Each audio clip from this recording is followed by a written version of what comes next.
Tiniyak naman ng pamahalaan ang pinaigting na hakbang para mapanatili ang stable na inflation ng bansa.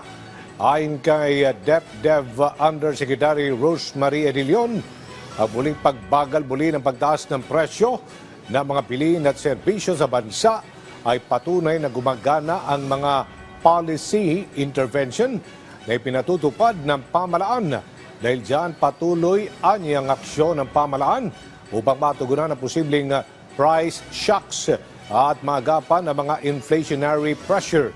Bilang sa ginagawa ngayon ng pamahalaan ay ang maigpit na pag-monitor sa supply at presyo ng agricultural product lalo na ngayong panahon ng tag-init.